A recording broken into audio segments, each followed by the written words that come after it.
हमारे यहाँ जिला अधिवक्ता संघ खंडवा में प्रति 2 वर्ष में हमारे यहाँ की कार्यकारिणी का निर्वाचन होता है। इस वर्ष हमारे यहाँ की कार्यकारिणी के लिए 6 कार्यकारिणी सदस्य पूर्व से निर्विरोध निर्वाचित हो चुके हैं। ट्रेजरर और लाइब्रेरियन तथा उपाध्यक्ष ये तीनों निर्विरोध निर्वाचित हुए हैं। इस वर्ष अध्यक्ष पद के लिए 3 दावेदार हैं, जिनमें पूर्व अध्यक्ष रविंद्र पाथरीकर, रजनी सोनी और छाया शर्मा है।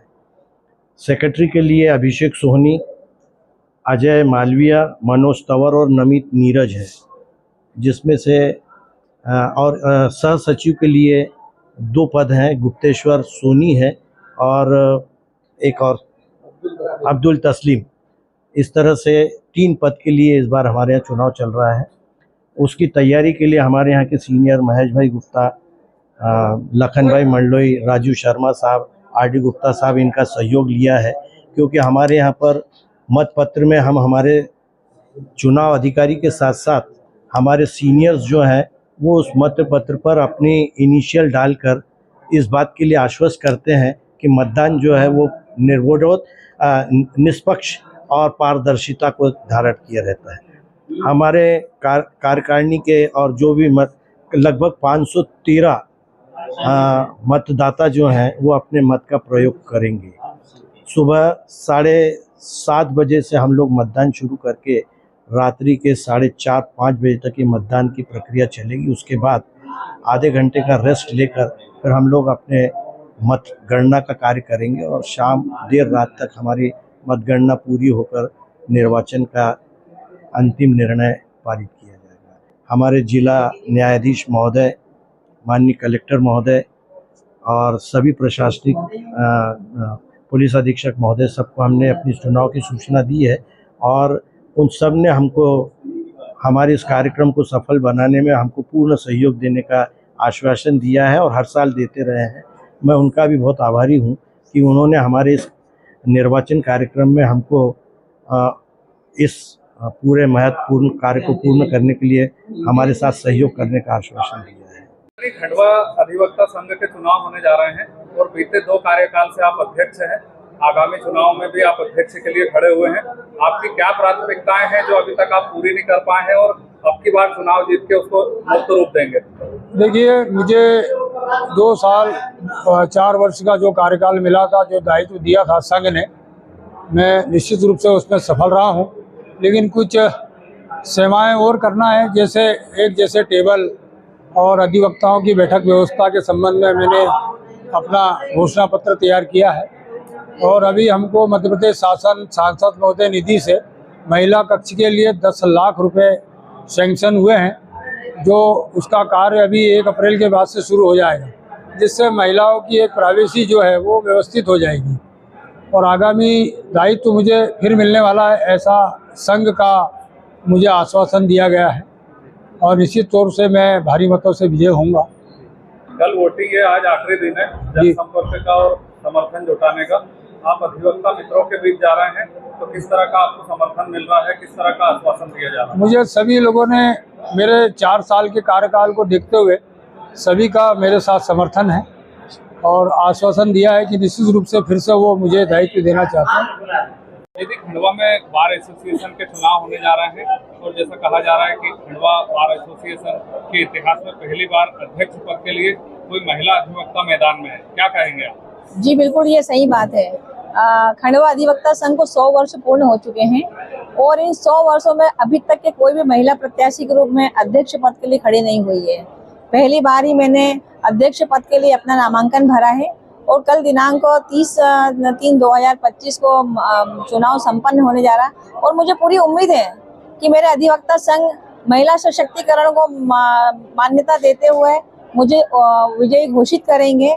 ये सब महिला शक्ति मेरे साथ है और पूरा अधिवक्ता संघ मेरे साथ है और मुझे इसमें पूर्ण विश्वास है। मैं अधिवक्ता संघ में कुछ अपने उद्देश्य लेकर आई हूँ। अध्यक्ष यदि मैं निर्वाचित होती हूँ अध्यक्ष के पद के लिए, तो मैंने अपने अधिवक्ता संघ के लिए बहुत सारी चीजें सोची है। एक तो बहुत अभी इस समय में सभी जगह पे ऑनलाइन के प्रोसेस है लेकिन अभी अभी हमारे संघ में ये सारी चीजें अभी शुरू नहीं हो पाई है। जैसे ई लाइब्रेरी का को ज़्यादा से ज़्यादा बढ़ावा देना, कुछ जनरल से सुप्रीम कोर्ट की अथॉरिटी से यहाँ पर अवेलेबल कराना है। और सबसे ज़्यादा हमारी पहले महिलाएं बहुत कम थी, लेकिन अब महिलाओं की संख्या दिन प्रतिदिन बढ़ती जा रही है।